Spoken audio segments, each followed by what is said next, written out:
আমি যে ক্লাসটা নিব সেটা হলো অনুভূমিক বরাবর যে টান বল সেটা। গত ক্লাসে আমরা দেখছি যে উলম্ব তল বৃত্তাকার পথে ঘুরে সেই ক্ষেত্রে টান কীরকম হয়। আজকে আমাদের দেখার টপিক সেটা হলো অনুভূমিক তল বরাবর, এবং সেই অনুভূমিক তলটা মসৃণ হতে হবে, সেই ক্ষেত্রে টান বলটা কেমন হয় সেটা আমরা দেখব। তো সুপ্রিয় শিক্ষার্থীবৃন্দ, দেখো বোর্ডে একটা কোশ্চেন লেখা আছে। এই কোশ্চেনটাই ঢাকা ইউনিভার্সিটি অ্যাডমিশন টেস্টের 14-15 সেশনে আসছিল।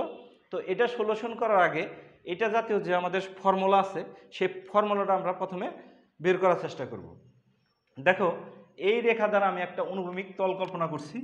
এই রেখা দ্বারা একটা অনুভূমিক তল কল্পনা করা হয়েছে। এখন এই যে অনুভূমিক তল কল্পনা করা হয়েছে, এ একটা খণ্ড, বি একটা খণ্ড, সি একটা খণ্ড। এ আর বি কে দেখো একটা তার দ্বারা সংযুক্ত করা হয়েছে, বি আর সি কে একটা তার দ্বারা সংযুক্ত করা হয়েছে। এই তারগুলো আসলে বরহীন, এই তারগুলো কি বরহীন। এখন এই সি খণ্ডটাকে যদি আমি টানি, যেহেতু বি এর সাথে সি এর সংযোগ আছে, বি এর সাথে আবার এর সংযোগ আছে, সিটা যদি সামনের দিকে যায় বি আর এও সামনের দিকে যাবে। অর্থাৎ সির ত্বরণ যদি তুমি এফ বলে টানার প্রেক্ষাপটে সির ত্বরণ যদি এ হয়, তাহলে বি এর ত্বরণ এ হবে, এ এর ত্বরণ এ হবে। অর্থাৎ টোটাল ব্যবস্থাটাই সামনের দিকে একটা ফিক্সড ত্বরণে আইগাতে থাকবে। ধরে নিলাম আমরা সেই ত্বরণ হচ্ছে কত আমার এ। এটার একটা বাস্তবসম্মত উদাহরণ বলা যায়, যেমন ট্রেনের সামনে যে বগি থাকে সেই বগিতে ইঞ্জিন থাকে, ইঞ্জিনটা করে কি সামনের দিকে যায়, ওই সামনের বগিটা সামনের দিকে যাওয়ার প্রেক্ষাপটে পিছনেরগুলোকেও নিয়ে সামনের দিকে যাইতে থাকে। এই ব্যবস্থাটাও ঠিক একই রকম। তো সুপ্রিয় শিক্ষার্থীবৃন্দ, আমরা এখানে যে কাজটা করলাম যে সি খণ্ডটাকে এফ বলে টানবো, তার ত্বরণ হলো কত এ। অর্থাৎ এ বি সি পরস্পরের সাথে সংযুক্ত থাকার প্রেক্ষাপটে সিকে যখন তুমি এফ বলে টানবা, টোটাল ব্যবস্থাটার ত্বরণ হবে কত এ, সেটা আমরা ধরে নিছি।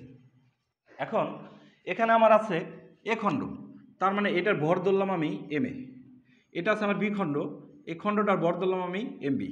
এটা হলো আমার সি খণ্ড, এটার ভর ধরলাম আমি এম সি। এখন যদি আমি এখানে লিখি আমাদের প্রয়োগকৃত বল এফ ইকুয়াল, দেখো এই এফ বলের প্রেক্ষাপটে এ বি সি তিনটা খণ্ডই ত্বরণ ঘটছে, তাদের ত্বরণ হচ্ছে এ।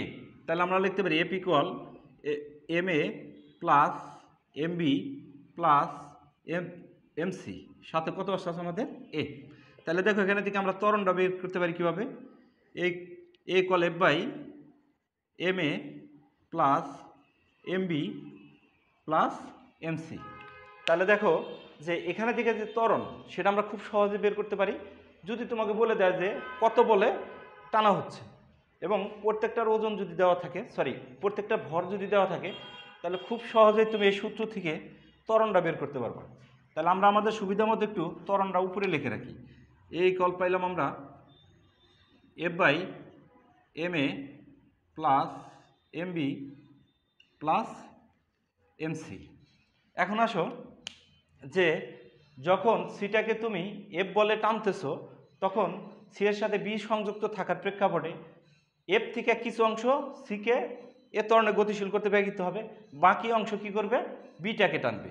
বিটাকে টানার প্রেক্ষাপটে বি এর সাথে এর সংযুক্ত এ দুটা সামনের দিকে যাবে। ধরে নাও তোমার এফ থেকে কিছু অংশ সিকে এ ত্বরণে গতিশীল করতে ব্যবহৃত হলো, বাকি যে অংশ থাকে সেটা দ্বারা আসলে এই বিটাকে সে টি ওয়ান বলে টানতেছে। তাহলে যখন এই সি কর্তৃক বি এর উপর টি ওয়ান একটা টান ফিল হবে, বিও প্রতিক্রিয়া স্বরূপ একটা টান দেবে, সেটা কত টি ওয়ান। তাহলে সুপ্রিয় শিক্ষার্থীবৃন্দ, আমরা দেখলাম টি ওয়ানটা আসলে কি। এবার আসে বি এর ক্ষেত্রে যাই। বি যখন বিটাকে তুমি টি ওয়ান টান বল দ্বারা টানতেছো, বা টি ওয়ান টান বলের কারণে সে সামনের দিকে যাচ্ছে, সেই টি ওয়ানের কিছু অংশ আবার কার ক্ষেত্রে ব্যয়িত হবে, এর ক্ষেত্রে ব্যয়িত হবে। তাহলে দেখো টি ওয়ানের আবার কিছু অংশ বিকে গতিশীল করতে ব্যয়িত হবে। তাহলে আমরা ধরে নিলাম এই বি এর টি ওয়ান থেকে টি টু অংশ দ্বারা একে টানা হচ্ছে, তাহলে ধরে নিলাম সেটা কত আমার টি টু। তাহলে দেখো যখন বি থেকে টি টু অংশ দ্বারা একে টানা হবে, এ প্রতিক্রিয়া স্বরূপ তাকে বিপরীত দিকে টি টুতেই টানবে। তার মানে আমরা এটা পাইলাম। এখন আমাদের দরকার হলো টি ওয়ানটা বের করা। দেখো এখন যদি আমরা টি ওয়ানটা বের করি তাহলে কী কী লিখতে পারি, দেখো এখানে টি ওয়ানটা যদি আমি লিখি, তাহলে টি ওয়ান টানতেছে কোন দুইটাকে, বি আর একে। তার মানে আমরা লিখতে পারি M A plus M B সাথে কত আছে আমাদের এ। তার কারণ বি আর এ ত্বরণেই গতিশীল। যদি আমি T2 লিখি তাহলে দেখো এখানে কি লিখতে পারি, যদি T2 লিখি তাহলে আমরা কি লিখতে পারি, T2 লিখি তাহলে আমাদের আসবে হলো MA, সাথে আসবে কত A। তাহলে সুপ্রিয় শিক্ষার্থীবৃন্দ, আমরা দেখলাম আসলে যে অনুভূমিক মসৃণ তলে যদি কখনো পরস্পরের সাথে ব্লক বা খণ্ড সংযুক্ত থাকে, কোনো একটা বলে আমি টানতেছি, তার ত্বরণ কিভাবে বের করতে হয়, এই প্রথম অংশটাকে টানতে T1 কত ব্যয় হবে টান বল, অথবা একে টানতে T2 টান বল কত হবে, সেটা আমরা খুব সহজে বের করতে পারবো। সেই ক্ষেত্রে আমাদের যে কাজটা করতে হবে, প্রথমে আমাদের ত্বরণ বের করতে হবে, তারপরে এই দুইটা ভর দেওয়া থাকবে, তাহলে এই দুইটা ভর দেওয়া থাকলে আমরা টানটা বের করতে পারবো। আবার ত্বরণ তো আমরা আগে থেকে পাই, আবার আমরা প্রথমটার যদি ভর পাই তাহলে খুব সহজে আমরা T2 এর মানটা বের করতে পারবো। এখন আমাদের এখানে ঢাকা ইউনিভার্সিটিতে 14-15 সেশনে অ্যাডমিশন টেস্টে যে কোশ্চেনটা আসছিল, দেখো সমান ভর বিশিষ্ট 3টি খণ্ড ABC দড়ি দ্বারা চিত্রে প্রদর্শিত রূপে সংযুক্ত, অর্থাৎ এটার ভর এটার ভর এটার ভর কি সমান, তাহলে প্রত্যেকটা ভর আমি mm কল্পনা করে নিলাম, প্রত্যেকটা ভর কল্পনা করলাম কত আমি mm, এটার ভর m, এটার m, এটার m। এখন খণ্ড সি কে এফ দ্বারা টানা হচ্ছে, দেখো খণ্ড সি কে কি টানা হচ্ছে, এফ দ্বারা টানা হচ্ছে। টানা হলে সম্পূর্ণ ব্যবস্থাটি ত্বরিত হয়, তাহলে সম্পূর্ণ ব্যবস্থাটি যে ত্বরিত হয়েছে তার ত্বরণ হয়েছে কত আমার এ, ঘর্ষণ উপেক্ষা করলে। তার মানে আমরা শুরুতেই বলে নিছি যে তলটা ভাবতেছি সেটা অনুভূমিক মসৃণ তল, আর মসৃণ কথাটা থাকলে অবশ্যই সেখানে ঘর্ষণ নাই, তার মানে ঘর্ষণ উপেক্ষা করলে খণ্ড বি এর উপর মোট বল কত হবে, অর্থাৎ খণ্ড বি এর উপর মোট বল কত হবে। তাহলে দেখো আমরা শুরুতে যে কাজটা করব এখন, যে ত্বরণটা বের করব, 3টা খণ্ডের ভর সমান, তাহলে আমি এখানে লিখতে পারি m, এখানে লিখতে পারি m, এখানে লিখতে পারি আমি m। তাহলে দেখো f/m plus m plus m যোগ করলে কত আসে আমার 3m, তাহলে আমি এখানে লিখতে পারি কত f/3m। এখন আসো এই T1 আসলে কার উপর প্রযুক্ত, বি এর উপর প্রযুক্ত। T1 আসলে কার উপর প্রযুক্ত, বি এর উপর, আর T2টা আসলে কার উপর প্রযুক্ত, এ এর উপর। তাহলে এখন দেখো এখানে তুমি যে a ইকুয়াল f/3m পাইছো, তার মানে এই a এর জায়গায় মানটা বসিয়ে দাও f/3m। আচ্ছা পাইছো। এখন আসো যে প্রত্যেকটা ভর সমান, তাহলে এটা বড় আমরা m ধরছিলাম, এটা বড় আমরা m ধরছিলাম, তাহলে আমার m যোগ m হয় কত আমার 2m, তাহলে আমি এখানে লিখতে পারি 2m। তাহলে দেখো এই mm কাটা যায়, তাহলে আমার থাকে কত 2f/3, 2f/3। এখন আসো যে খণ্ড এ কে কি বলে টানা হচ্ছে, T2 টান বলে টানা হচ্ছে, তাহলে m এর পরিবর্তে আমরা কত লিখতে পারি শুধু m, আর এর পরিবর্তে লিখতে পারি আমরা f/3m। তাহলে দেখো mm কাটলাম, তাহলে আমার আসতে আসলে f/3, তাহলে টোটাল আমরা T2 পাইলাম f/3।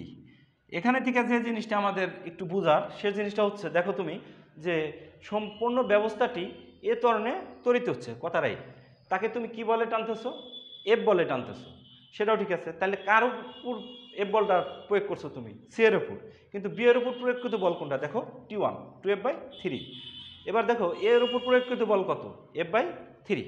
সুপ্রিয় শিক্ষার্থীবৃন্দ, এখন আমি যদি তোমাকে বলি যে সি এর উপর কত বল প্রয়োগ করা হয়েছে, এফ বল, বি এর উপর কত বল প্রয়োগ করা হয়েছে 2f/3, এর উপর কত বল প্রয়োগ করেছে f/3, কিন্তু একটা জিনিস দেখো এর উপর f/3 বল প্রয়োগ ফিক্সড, কোনো চেঞ্জ নাই, কিন্তু যখন তুমি বি এর উপর বল প্রয়োগ করছো কত 2f/3, সেই বল থেকে কিছু বল এর ক্ষেত্রে ব্যয়িত হইতেছে।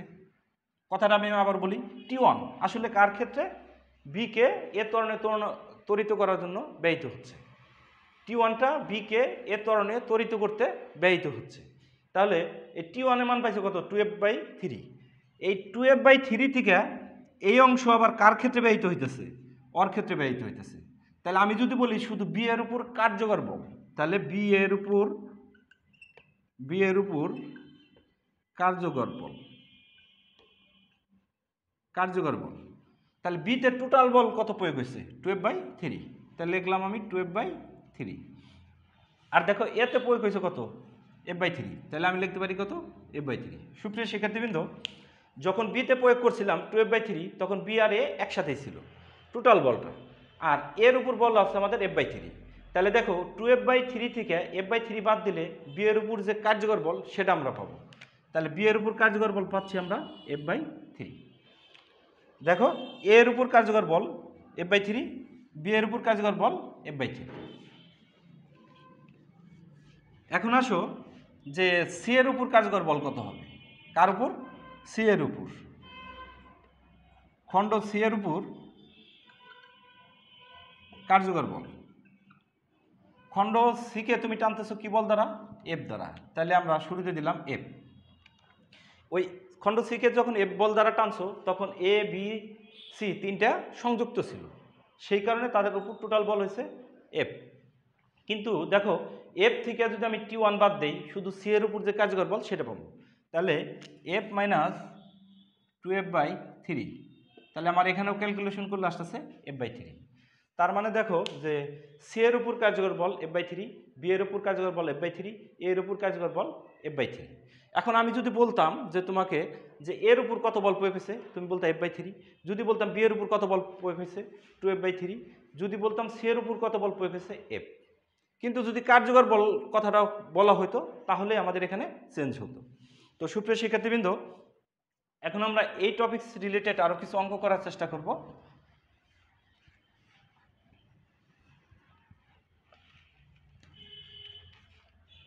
এই টপিক সম্পর্কিত আরও কিছু আমরা অঙ্ক করার চেষ্টা করব।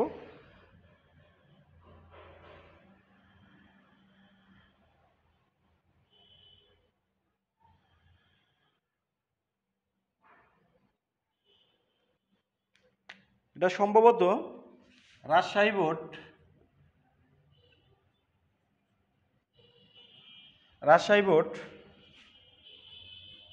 এটা রাজশাহী বোর্ড 2016-তে আসছিল।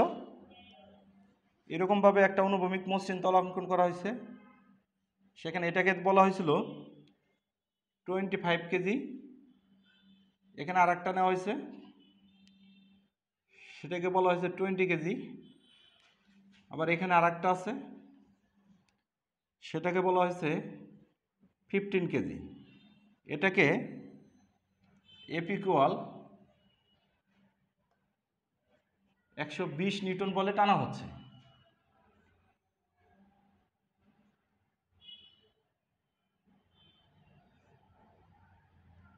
এটাকে ধরছে T1, এটাকে ধরছে T2। তো সুপ্রিয় শিক্ষার্থীবৃন্দ, এখানে আমাদের যে অনুভূমিক মসৃণ তল এর ভিতর তিনটা ব্লক আছে, একটা দুটা তিনটা। এটাকে এই সবগুলো পরস্পরের সাথে সংযুক্ত। এটাকে 120 নিউটন বলে টানা হচ্ছে। সেই 120 থেকে আবার কিছু অংশ এটাকে টানতেছে, যেটা এটাকে নিয়ে যাচ্ছে। আবার এটাকে টানা হচ্ছে T1। তাহলে এখন আমাদের প্রথম যে কোশ্চেনটা সেটা হলো ত্বরণের মান। ত্বরণের মান কত? ত্বরণের মান কত? তো দেখো 120 নিউটন বলে তুমি টানতেছো কাকে?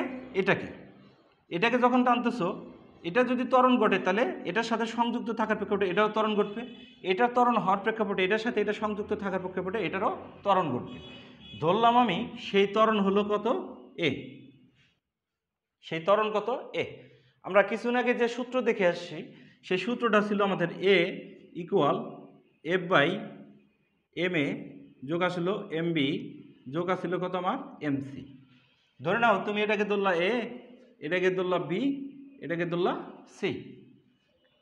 এখন তুমি ত্বরণের মানটা দেখো, খুব সহজে বের করতে পারবা। এফ এর মান আছে কত? 120। এম এর মান 25। তারপরে এমবি এর মান 15। তাহলে দেখো আমাদের এখানে কত মান আসতেছে? 120 বাই আসতেছে হলো 60। তার মানে আমাদের আসতেছে হলো 2 মিটার পার সেকেন্ড স্কোয়ার। তার মানে যখন এ বি সি তিনটা বস্তুকে 120 নিউটন বলে টানবা, এই তিনটার ত্বরণ হবে 2 মিটার পার সেকেন্ড স্কোয়ার। তাহলে আমরা এটা দেখলাম। এখন আমাদের যে কোশ্চেনটা বলছে সেটা হচ্ছে T1 ও T2 এর অনুপাত। T1 আর T2 এর অনুপাত। তাহলে দেখো এই T1 বলতে আমরা কি বলতেছি সেটা দেখো। T1 ইকুয়াল কত জানি আমরা? M A. এম আছে কত আমার?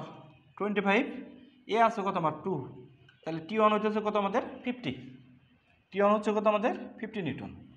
যখন তুমি T2 বের করবা, T2 সাথে কোনটা সংযুক্ত আছে, বিও সংযুক্ত আছে, এও সংযুক্ত আছে, তার মানে দুইটার ভর কী হবে আমার যোগ হবে।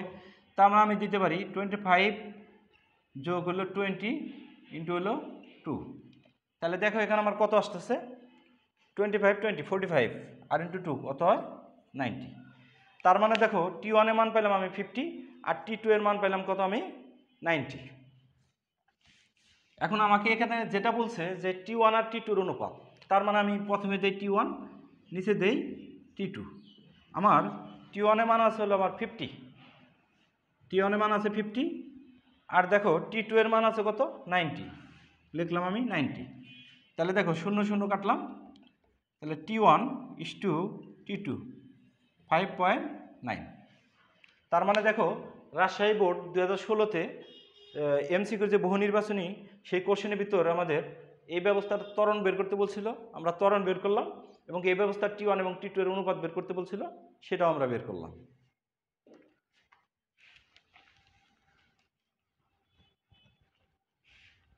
এখন আমরা আর একটা কোশ্চেন দেখার চেষ্টা করব। সে কোশ্চেনটা হচ্ছে,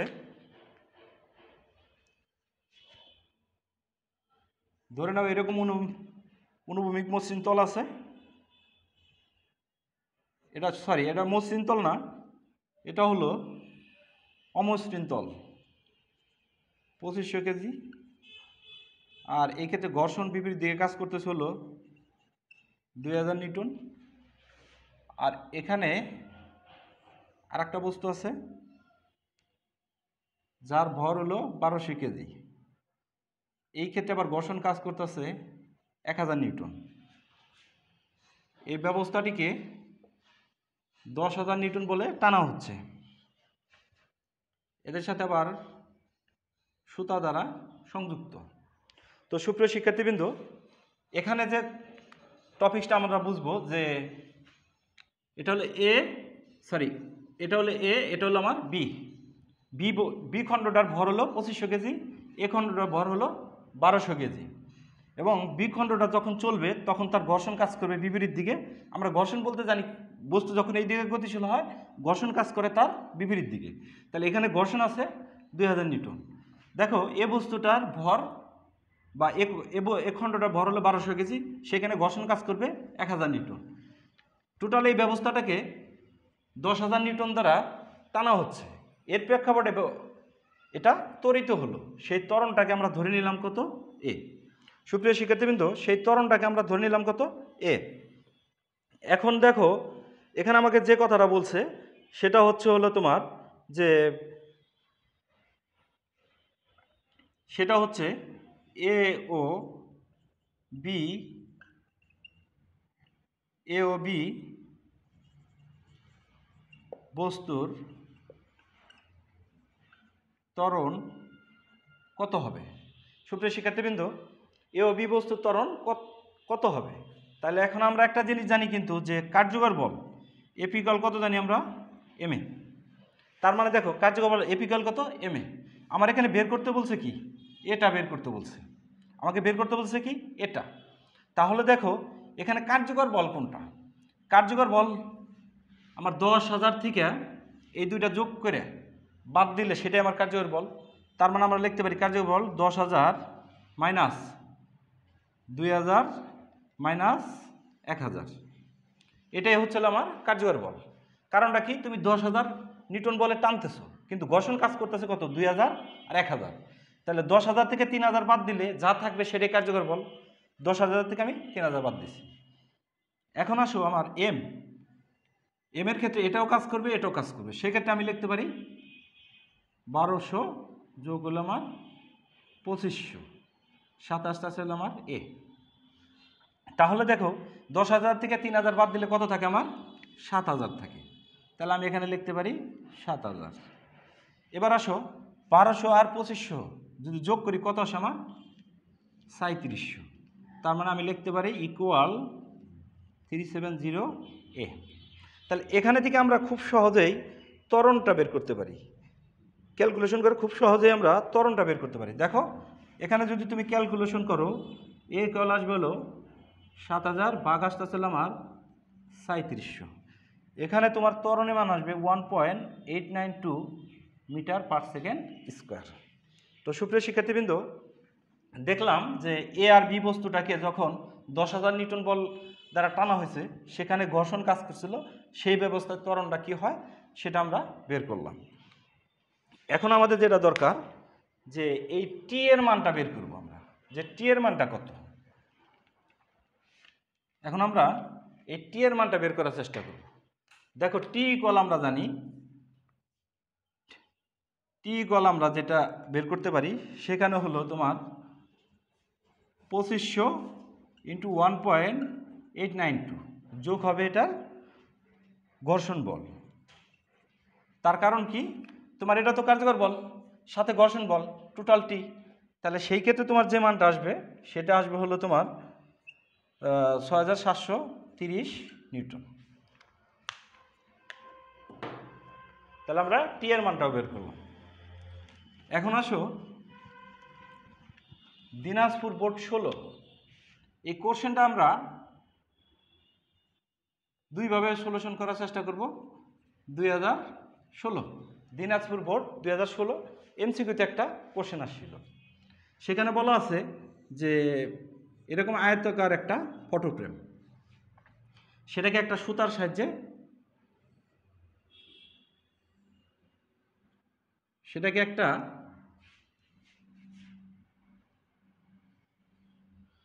সাহায্যে এখানে আটকানো আছে। সুপ্রিয় শিক্ষার্থীবৃন্দ, আমার এ বি সি ডি এটা হলো আয়তাকার একটা ফটোফ্রেম। এই ফটোফ্রেমের ওজন তার ভারকেন্দ্র থেকে নিচের দিকে কাজ করে।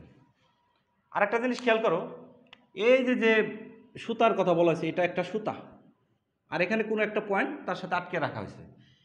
এখান থেকে এতটুকের সুতা অর্ধেক, অর্থাৎ টোটাল সুতার দৈর্ঘ্য যদি তুমি এল হয়, এই দৈর্ঘ্যটা হলো L/2, এই দৈর্ঘ্যটাও আমার L/2। ইভেন আর একটা দেওয়া আছে, এটার মান দেওয়া আছে কত, থিটা, এটাকে বলা আছে কি আমার আলফা। তার মানে কি আছে জিনিসটা, যে একটা সুতা আছে এ এবং বি প্রান্তে একটা সুতা আছে, সেই সুতার অর্ধেক প্রান্ত যেখানে সংযুক্ত করা হয়েছে এ পাশে, আর অর্ধেক প্রান্ত এ পাশে।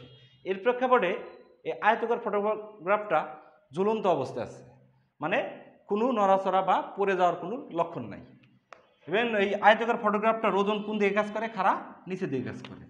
এই ক্ষেত্রে যেটা হচ্ছে যে টি কাজ করে এইদিকে, আবার টি কাজ করে এইদিকে। তো সুপ্রিয় শিক্ষার্থীবৃন্দ, আমাদের এখানে যেটা বলছে যে ডব্লিউর মানটা বের করতে বলছে। কার মানটা বের করতে বলছে? ডব্লিউর মানটা বের করতে বলছে টি এর সাহায্যে। তাহলে দেখো যে এই ফটোগ্রাফটার ওজন কাজ করে নিচের দিকে, আর এই সুতা দ্বারা এই অংশ টানা হয়েছে, তার মানে টি কাজ করে এদিকে, এই সুতার আর একটা প্রান্ত এখানে টি কাজ করে এদিকে। তাহলে এই দুইটা লব্ধি যদি ওজনের সমান হয়, তখনই ফটোগ্রাফটা এখানে স্থির থাকবে। কথাটা আমি আবারও বলি, এই প্রান্তে টি কাজ করে এদিকে, এই প্রান্তে থেকে টি কাজ করে এদিকে, এই দুইটার একটা লব্ধি আছে, সেই লব্ধি যদি ওজনের সমান হয়, তাহলে আয়তকার ফটোটি যে জায়গায় আছে ঠিক সেই জায়গায় থাকবে। তার মানে আমরা ধরতে পারি এই দুইটা লব্ধি আমার ডব্লিউ। তার মানে আমি বলতে পারি, আমরা জানি R equal √/p² plus q² plus 2pq cos alpha. আমরা এটাকে √/, না লিখে এখানে স্কোয়ারও লিখতে পারি, কোনো সমস্যা নেই। এরকম একটা আমরা সূত্র ভেক্টরের ক্ষেত্রে পাই। তো সুপ্রিয় শিক্ষার্থীবৃন্দ, যে টি আর টি এর যে লব্ধি সেটা যদি ওজনের সমান হয়, তাহলে আয়তকার ফটোগ্রাফটি যে জায়গায় আছে সে জায়গায় থাকবে। সেই কারণে আমরা টি আর টি এর লব্ধি আমরা কাকে ধরবো? ডব্লিউকে ধরবো। তাহলে ধরে নিলাম আমরা ডব্লিউ। এখন এখানে টি বলতে কি আমার, সরি পি বলতে কি টি, তাহলে টি স্কোয়ার। কি বলতে কি আমার টি, তার মানে টি স্কোয়ার। তারপরে দেখো 2.t সাথে কত আছে, cos আলফা। কারণ কি, টি আর টি এর মধ্যবর্তী কোণ আলফা। তাহলে দেখো এখানে থেকে আমরা লিখতে পারি 2t² plus 2t² cos alpha. সুপ্রিয় শিক্ষার্থীবৃন্দ, একটা জিনিস এখান থেকে দেখো যে এটাকে তুমি ধরলা কি, ও এ ও সি একটা সমদ্বিবাহু ত্রিভুজ, এই বাহুটা আর এই বাহুটা সমান, তার মানে এই কোণটা আর এই কোণটাও সমান হবে। তাহলে আমরা দেখলাম এ ও বি সি ত্রিভুজের এই কোণটা আর এই কোণটা সমান, আর এই কোণটা তো আমাদের আলফা। তো এখন একটা জিনিস আমরা জানি, একটা ত্রিভুজের 3 কোণের সমষ্টি কয় সমকোণ? 4 সমকোণ। তাহলে এই একটা ত্রিভুজের 3 কোণের সমষ্টি হলো 2 সমকোণ। তাহলে সেই ক্ষেত্রে আমরা দেখো, যদি আমরা এইটাকে যদি লিখি তাহলে কিভাবে লিখতে পারি, যে আমরা লিখতে পারি 2θ প্লাস আলফা ইকুয়াল লিখতে পারি কত? 2π। সুপ্রিয় শিক্ষার্থীবৃন্দ, যে একটা ত্রিভুজের 3 কোণের সমষ্টি কয় সমকোণ? 2 সমকোণ। তার মানে আমরা এখান থেকে লিখতে পারি কোনটা? 2θ প্লাস আলফা ইকুয়াল কত? পাই। 2θ প্লাস আলফা ইকুয়াল কত পাইতেছি আমরা? পাই। তাহলে দেখো এখানে থেকে আমরা আলফার মানটা কিভাবে লিখতে পারি? আলফা ইকুয়াল কত সাথে? পাই মাইনাস 2θ। তার মানে আমরা এখানে বসিয়ে দিই পাই মাইনাস 2θ। তো সুপ্রিয় শিক্ষার্থীবৃন্দ, এটা আমাদের অপশন গেল। এখন আসে এটা কোন ঘরে পড়ে? এটা এই ঘরে পড়ে। এটা কোন ঘরে পড়ে? এই ঘরে পড়ে। আর এই ঘরে কস নেগেটিভ, তার মানে আমরা এখানে একটা নেগেটিভ দিতে পারি। আর 90 ডিগ্রি জোর না বেজোর? 90 ডিগ্রি জোর, তার মানে আমার কসই থাকবে। তার মানে আমরা লিখতে পারি কস 2θ। এখন আসো যে তুমি 2t স্কোয়ার কমন নিলা, 1 মাইনাস কস 2θ হলো। এটাকে আবার তুমি কি করতে পারো? তুমি একটা জিনিস জানো, 1 minus cos 2θ equal 2 sine square theta. তাহলে আমরা সূত্রটা এখানে বসে দিই, 2t স্কোয়ার, তারপরে আসতে ছিল আমার 2 সাইন স্কোয়ার থিটা। আমরা এখানে স্কোয়ার দিয়েছিলাম না, এটা স্কোয়ারটা একটু খেয়াল করে নিতে হবে। তাহলে এখানে দেখো আমরা যে কাজটা করতে পারি, ওমেগা স্কোয়ার ইকুয়াল আসতেছে হলো আমার 4t square sine square theta. এখানে থেকে যদি আমি আবার বর্গমূল করি আসবে কত? 2t sine theta. তার মানে একটা জিনিস আমরা এখান থেকে পাইলাম, সেটা হলো ডব্লুর মান যদি 2t সাইন থিটার সমান হয়, তখনই এই আয়তকার ফটো ফ্রেমটা যে জায়গায় আছে সে জায়গায় থাকবে। এখন এটাকে আবার আমরা ভিন্নভাবেও করতে পারি। সে ভিন্নভাবটা একটু দেখো, ভিন্নভাবে কীরকমভাবে দেখো, এই যে টি, এটার সাথে এইদিকে কি কাজ করতেছে? এই রেখার সাথে এই টিটা থিটা কোণ আছে, তাহলে এই বরাবর কাজ করবে হলো টি কস থিটা। এই টি এর এই রেখার সাথে থিটা কোণ আছে, তাহলে এই বরাবর কাজ করবে কত? টি কস থিটা। তার মানে দেখো এই টি কস থিটার দিকে এইদিকে, এই টি কস থিটার দিকে এইদিকে, একে অপরের প্রভাবকে কী করবে? নাকচ করবে। তার মানে আমাদের এটা থাকে না। তার মানে আমাদের এটা কী হয়ে যায়? ক্রস হয়ে যায়। এখন আসো, এখানে থেকে একটা অপাংশ কাজ করবে উপরের দিকে, এখানে থেকে একটা অপাংশ কাজ করবে উপরের দিকে। তাহলে এটা যদি আমার টি হয়, তাহলে টি এর এই বরাবর কী কাজ করবে? আমার টি সাইন থিটা। আবার এই টি এর এই বরাবর কাজ করবে কত? টি সাইন থিটা। তাহলে আমরা পাইলাম, তাহলে টি কস থিটা আর টি কস থিটা কি? একে অপরের প্রভাবকে নাকচ করে। দেখো এখান থেকে একটা অপাংশ উপরের দিকে, এখান থেকে একটা অপাংশ উপরের দিকে, তাহলে দুইটা থেকে যোগ করলে আমার কী হয়? 2t sine theta. সেই 2t সাইন থিটা আসলে এখানের থেকে এই বরাবর কাজ করে। তার মানে আমাদের হচ্ছে কি? এই বরাবর কাজ করবে একত্রে 2t সাইন থিটা। তো সুপ্রিয় শিক্ষার্থীবৃন্দ, আজকের ক্লাসটা আমাদের এই পর্যন্ত ছিল। আশা করি তোমরা সবাই ভালো থাকবে। আল্লাহ হাফেজ।